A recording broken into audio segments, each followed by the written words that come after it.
Hello dear students, इस video में हम जानेंगे दिल्ली यूनिवर्सिटी के जो फिजिकली एग्जाम शुरू होने जा रहे हैं 11 मई से। तो रेगुलर स्टूडेंटों को अपना एग्जामिनेशन फॉर्म भरना है। तो ये एग्जामिनेशन फॉर्म कैसे भरना है ये पूरी वीडियो में हम जानने वाले हैं। तो चलिए शुरू करते हैं। तो देखिएगा, एग्जामिनेशन फॉर्म भरने के लिए आपको इस वेबसाइट का लिंक जो है हमारी इस वीडियो के डिस्क्रिप्शन में आपको मिल जाएगा, वरना कमेंट में भी मैं पिन कर दूंगा। तो यहाँ पर जो है आप जैसे इस वेबसाइट पर आओगे, वैसे इस वेबसाइट का नाम slc.uod.ac.in है। तो आप इस पर डायरेक्ट भी सर्च करके आ सकते हो। यहाँ पर आप जैसे ही आप इस पे खोलोगे तो यहाँ पर साइन इन करने के लिए मांगेगा यूजर नेम और पासवर्ड। और हाँ, इससे पहले मैं आपको एक बात और बता दूं, यहाँ पर जो है रेगुलर स्टूडेंटों को ही केवल एग्जामिनेशन फॉर्म भरने की जरूरत है। सोल वाले स्टूडेंट जो है, एसओल वाले, वो परेशान ना हो, ये एसओल वालों के लिए नहीं है, रेगुलर वालों के लिए है। तो यहाँ पर यूजर नेम और पासवर्ड के स्थान पे आपको अपना भरना पड़ेगा। जो आप देखिएगा 4th सेमेस्टर में हो तो आप 3rd सेमेस्टर में, 6th सेमेस्टर वाले 5th सेमेस्टर के अंदर जो है इस पर अकाउंट बना चुके थे, और वही वाला आपको अपना इसमें पासवर्ड भरना है। एनरोलमेंट के स्थान पर आप अपना एनरोलमेंट नंबर भरिए। अगर आपको एनरोलमेंट नंबर नहीं पता है तो आई कार्ड के पीछे भी आपका लिखा रहता है,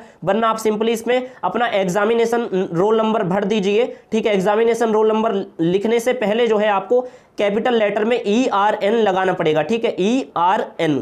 ठीक है, एनरोलमेंट नंबर में जो ERN है वो आपको टाइप करना पड़ेगा, ध्यान रखें। तो देखिएगा, जैसे मैं आपको बता देता हूं, जैसे ये मेरा एग्जामिनेशन रोल नंबर है मान के चलिए। ठीक है, तो एग्जामिनेशन रोल नंबर के आगे मैं क्या लगा दूंगा जी, ERN। ये मेरा क्या बन गया, एनरोलमेंट नंबर बन गया, या ऐसे मान सकते हो। ठीक है, और ये पासवर्ड मैंने भर ही दिया है। अगर आपका पासवर्ड या यूजर नेम इनकरेक्ट बता रहा है तो आप सिंपली, सीधी सी बात है कि रीसेट पासवर्ड कर दीजिए। उसमें आपका बाद में जो है फिर वो मांगेगा कि आपका कोर्स कौन सा है, और आपका फिर एनरोलमेंट नंबर मांगेगा, और आप उसके तहत जो है OTP जो आएगा वगैरह वगैरह, उसके बाद अपना नया पासवर्ड बना सकते हैं।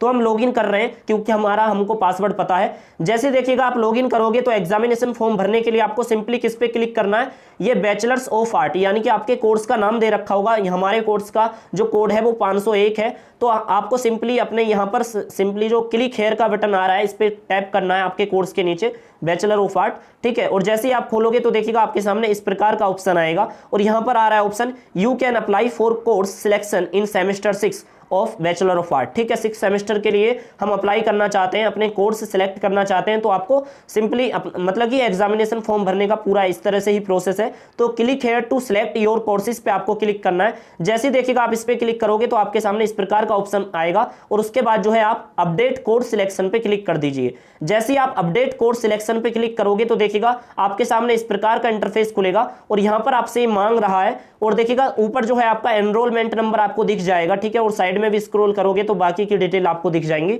तो देखिएगा, यहाँ पर आपको स्किल एनहेंसमेंट का जो कोर्स है वो आपको यहाँ पर डालना है, डिसिप्लिन 1 और डिसिप्लिन 2। ठीक है, और जेनरिक इलेक्टिव। ठीक है, ज्यादातर सभी BA प्रोग्राम में सभी का यही कोर्स होता है 6 सेमेस्टर में। तो आपको पता होगा कि हमारा कौन सा पेपर जो है सैक में है और कौन सा पेपर हमारा जी में है। ठीक है, तो हम सबसे पहले अपना सैक का पेपर सिलेक्ट करते हैं, और हमारे सैक का पेपर का नाम है विज्ञापन और हिंदी भाषा। ठीक है, और देखिएगा, अगर आपको अपना पेपर का नाम भी पता है तो इस एक बात जरूर ध्यान रखें कि आप अपना पेपर कोड जो है जरूर निकलवा लें कि अपने कॉलेज से या अपनी कॉलेज की वेबसाइट से, अगर लॉगिन आप हो जाते हो अपनी कॉलेज की वेबसाइट पे। ठीक है, जैसे विज्ञापन वाला जो पेपर है हम अल्फाबेट के अनुसार देखेंगे, बी के अंदर सेक्शन में जाके। ये रहा, देखिएगा विज्ञापन और हिंदी भाषा, ये हमारा पेपर मिल चुका है सैक के अंदर। और इसी प्रकार से आपको डिसिप्लिन 1, ठीक है, और डिसिप्लिन 1 में आप कुछ भी भर सकते हो, ऐसा जरूरी नहीं है। और हाँ, ये भी रख सकते हो कि अगर आप अल्फाबेट के अनुसार, जैसे मान के चलिए मेरे पास जो है हिंदी प्लस पॉलिटिकल साइंस है। ठीक है, तो जाहिर सी बात है मैं जो हूँ हिंदी का पेपर पहले भरूंगा, क्योंकि H पहले आता है अल्फाबेट के अनुसार, और P जो है बाद में आता है, यानी कि पॉलिटिकल साइंस। ठीक है, आप कुछ भी कर सकते हो आगे पीछे, ऐसा कोई इशू नहीं है। खैर, ठीक है, तो डिसिप्लिन 1 में हम कुछ भी भर देंगे, वैसे ऐसी कोई बात नहीं है। हाँ, यहाँ पर जो है हम देख लेते हैं जो भी हमें पेपर पहले मिलेगा, और ये 76-32 हमें मिल गया है साहित्य चिंतन। ठीक है, तो हमने यहाँ पर लिख दिया साहित्य चिंतन, मतलब कि पेपर सिलेक्ट कर लिया। अब डिसिप्लिन 2 के अंदर हमारा पेपर है अंडरस्टैंडिंग ग्लोबलाइजेशन।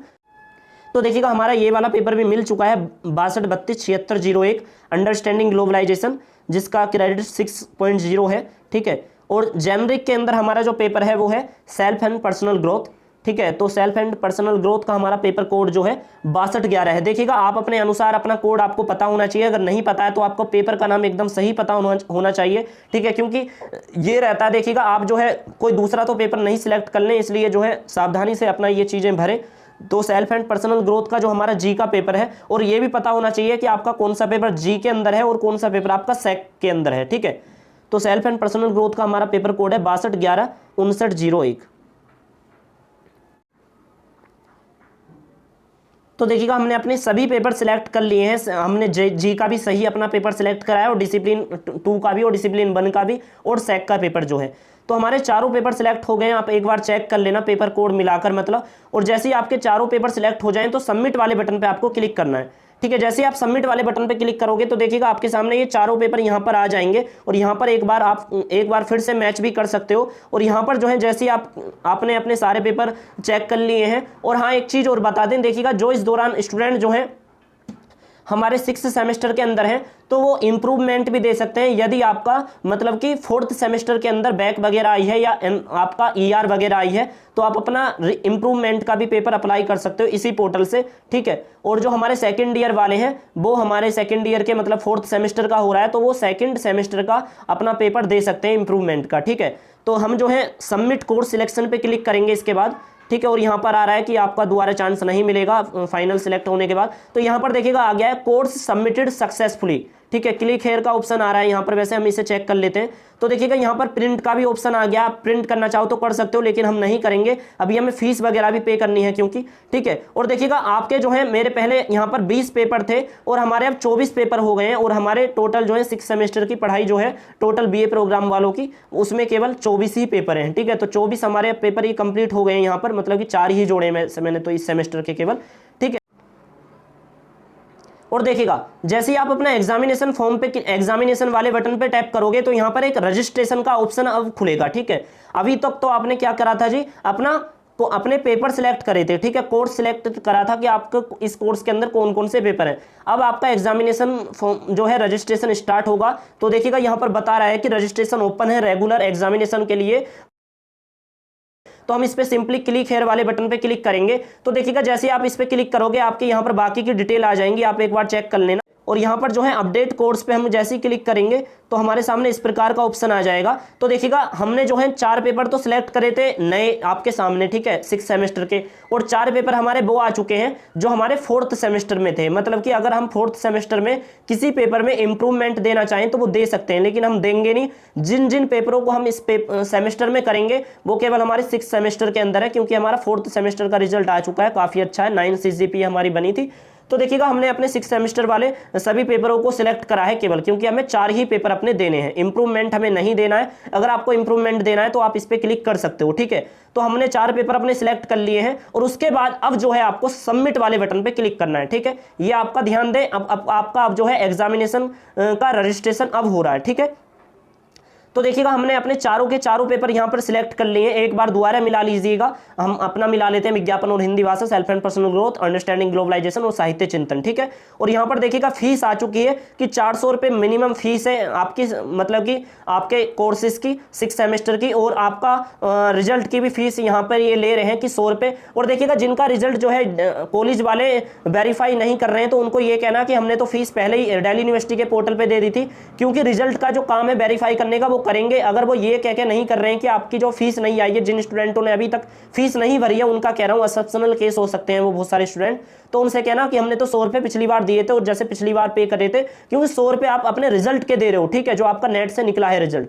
तो एग्जामिनेशन फॉर्म की फीस की जो है, जो ये पोर्टल की फीस जाती है, मतलब 10 रुपये इसकी जा रही है। तो इस प्रकार से 510 रुपये आपको पे करने हैं। ठीक है, और हाँ, इस फीस के संदर्भ में आपको ये भी चीज बता दूं कि आपने देखिएगा, एक तो पहली चीज कि सारी चीज चेक कर लें कि आपके अपने चारों जो पेपर हैं वो सही भरे हैं। और दूसरी चीज कि ये जो फीस है ना, आप पहले ही देखिएगा एग्जामिनेशन फीस के रूप में अपने कॉलेज को सबमिट कर चुके होते हो, लेकिन आपको जो कॉलेज अगर फीस ले चुका होता है, एग्जामिनेशन फीस जो है, जैसे हमारा कॉलेज है जाकिर हुसैन, ठीक है, हमारा कॉलेज जो है एग्जामिनेशन फीस भी ले लेता है पहले ही, तो ये जो है कॉलेज हमारी फीस वापस करेगा। दोस्तों इस बात का ध्यान रखें। इसके लिए हमने RTI भी लगाई थी अपने कॉलेज के खिलाफ, क्योंकि एक्शन नहीं ले रहा था कॉलेज, सुन नहीं रहे थे, सोए पड़े हैं, पता नहीं क्या कर रहे हैं। ठीक है, तो यहाँ पर जो है देखिएगा हमने अपना एग्जामिनेशन फॉर्म भर दिया, बस हमको फीस पे करनी है। ठीक है, तो ये भी मैंने आपको बता दिया, 510 रुपये DU के पोर्टल पे जा रहे हैं और आप अपनी फाइनल जो फीस जाती है 10, 12, 15 हज़ार रुपये आपकी कॉलेज की, तो उसमें से आपको 510 रुपये इस वाले सेमेस्टर के और 510 रुपये आपके पिछले सेमेस्टर के, क्योंकि पिछली बार भी तो पे करा था ना आपने।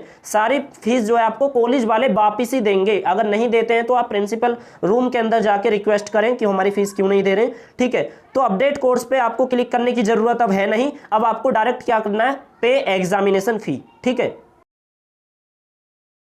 तो यूपीआई से हम पेमेंट करना चाहेंगे तो हम सिंपली यहाँ पर अपना जो है यूपीआई आईडी भरेंगे। तो मोबाइल नंबर हमने अपना भर ही दिया है और ईमेल आईडी हम भर देते हैं अपना। ठीक है, पेयर नाम हम अपना भर देते हैं। अब यहाँ पर जो है, अब ये चीज़ आपको ध्यान से भरनी है, अपनी जो मतलब कि यूपीआई आईडी है, बीपीए बोलते हैं। ठीक है, और उसको यहाँ पर अपना भरना है और उसके बाद जो है आपको वेरीफाई वाले बटन पे क्लिक करना है। ठीक है, मैं यूपीआई को सबसे आसान मानता हूँ, इसलिए मैं यूपीआई से पेमेंट कर रहा हूँ। और देखिएगा हमने अपना वेरीफाई कर लिया और पेयर नाम का हमारा नाम आशीष गौतम आ भी चुका है और प्रोसीड नाउ पे हम क्लिक करेंगे। अब हमारी पेमेंट सक्सेसफुली दोस्तों हो जाएगी और ऊपर ही हमारा टैप आ चुका है कि हम पेमेंट अपनी कर सकते हैं। ठीक है, इजी पे का आ चुका है हमारा, तो मैं आपको दिखा देता हूँ, ये रहा। तो हम सिंपली अपना पेटीएम खोलते हैं। यहाँ की बहुत सारी डिटेल मैं हाइड भी कर सकता हूँ दोस्तों, आपको बस सिंपली पे वाले ऑप्शन पे क्लिक करना है। आप चेक कर लेना पहले कि आपके इसमें पेटीएम में बैलेंस पड़ा भी है या नहीं पड़ा। अपना पिन यहाँ पर डाल देते हैं सिंपली और 510 रुपये देखिएगा, आपको कुछ छेड़छाड़ करनी नहीं है। अब आपका 510 रुपये आपके कट चुके हैं, देख सकते हो। और इसका आप स्क्रीनशॉट लेना चाहो ले सकते हो, लेकिन हम बाद में ले लेंगे अपना। ठीक है, तो देखिएगा यहाँ पर भी आ चुका है, डियर पेयर योर मोड जो है आपकी सक्सेसफुल हो चुकी है। आईसीआईसीआई बैंक ने एक्सेप्ट कर लिया, दिल्ली यूनिवर्सिटी ने मतलब। और इसको भी आपको मैसेज को संभाल के रखना है, अगर आपके साथ मतलब कि ये तो ना हो जाए कि आपने फीस पे कहाँ करिए दिखाओ। ठीक है, तो आप सिंपली आपको अपने इस वाले पोर्टल पे आ जाना। देखिएगा आपका आ चुका है, इसका एक बार आप स्क्रीनशॉट लेना चाहो ले सकते हो। ठीक है, तो यहाँ पर भी लिखा आ चुका है ग्रेट फी डिटेल अपडेटेड। ठीक है, तो हमने अपनी फीस वगैरह भी भर दी है और यहाँ पर देखिएगा आ चुका है, हमने जो है अब जो अपनी फीस पे करी है मई के लिए, यानी कि 2022 रेगुलर के लिए, तो देखिएगा यहाँ पर आ चुका है सबमिटेड। और देखिएगा हमने अपनी पिछली बार जो फीस पे करी थी उसका तो वेरीफाइड आएगा ही आएगा, तो अब की बार का सबमिटेड आ रहा है और अब जाके जो है हम अपना प्रिंट कर सकते हैं सक्सेसफुली। ठीक है, तो अब हम जो है अपना ये प्रिंट करेंगे अपनी पूरी एप्लीकेशन। तो देखिएगा प्रिंट में आपका यहाँ पर सारा कुछ लिखा आ जाएगा कि आपने कितने रुपए पे करे हैं, 510 रुपये। ठीक है, इंग्लिश में और आपके वर्ड में भी, और आपको सिंपली सेव कर लेना है। ठीक है, तो दोस्तों आई होप कि यही था पूरा प्रोसेस एग्जामिनेशन फॉर्म भरने का। अब आपको कुछ नहीं करना है। ठीक है, अब आपके कॉलेज वाले ही आपको कुछ ना कुछ देंगे अपना, हाँ एडमिट कार्ड देंगे। तो एडमिट कार्ड के संदर्भ में भी मैं आपको बता दूं, जब आपका यहाँ से वेरीफाइड हो जाएगा ना दोस्तों, तो आपको एडमिट कार्ड भी यहीं से डाउनलोड करने की सुविधा आपको मिल जाएगी। तो देख सकते हो होल एडमिट कार्ड। ठीक है, होल एडमिट कार्ड पे जैसे ही आप क्लिक करोगे तो आपका वेरीफाइड होने के बाद वो आगे के प्रोसीजर हैं वैसे तो, क्योंकि देखिएगा ये फर्स्ट टाइम हो रहा है सबके पास कि एडमिट कार्ड यहाँ पर आएगा, क्योंकि अभी तक तो ओपन बुक एग्जाम दे रहे थे हम, एडमिट कार्ड की इतनी खासा जरूरत थी नहीं, लेकिन अब जरूरत पड़ेगी जब हम एंट्री लेंगे अपने कॉलेज के अंदर। ठीक है, तो एडमिट कार्ड आपका यहाँ से डाउनलोड हो जाएगा आफ्टर वेरीफाइड। ठीक है, तो वेरीफाइड करने के लिए आपको इंतजार करना पड़ेगा। वेरीफाइड जो है आपको पता ही है कब होगा, क्योंकि जो है इसकी लास्ट डेट जो है मान के चलिए 15 अप्रैल है और ये डेट बढ़ेगी 20 अप्रैल होगी। तो दिल्ली यूनिवर्सिटी जो है ना नोटिस देती है कि 20 अप्रैल से लेकर 22 अप्रैल तक, यानी कि कॉलेज वालों को केवल 2 दिनों का टाइम है कि स्टूडेंटों ने जितने भी एग्जामिनेशन फॉर्म भरे हैं उनको जल्दी से जल्दी वेरीफाइड करके उनका एडमिट कार्ड इशू करें। ऐसा दिल्ली यूनिवर्सिटी आदेश निकालती है। आदेश नहीं भी निकालती तो कॉलेज प्रशासन भी खुद अपना एक्शन अपने आप भी कर लेता है, उसे समझ आता है तो इतना। ठीक है, तो कॉलेज वाले वेरीफाई कर देते हैं, जल्दी करते नहीं है, लोग बाग बैठे रहते हैं क्योंकि एसी की हवा में, इसलिए कह रहा हूं। तो यहां पर जो है मजाक कर रहा था, तो यहां पर जो है बस आपका पूरा काम हो गया है और काम होने के बाद आपको बस कुछ नहीं करना है, क्योंकि हमने फीस भी पे कर दी है और हॉल टिकट भी आपका यहीं से डाउनलोड होगा, ये भी मैंने आपको बता दिया है। लेकिन ये कुछ दिनों बाद होगा, यानी कि जब आपका मॉक टेस्ट या एग्जाम की डेट निकट आएगी जब। ठीक है, तो आई होप कि आपको पूरा प्रोसेस समझ में आ गया होगा और इस वीडियो को अपने दोस्तों के साथ भी शेयर करें। तो इस वीडियो में इतना ही, शुक्रिया।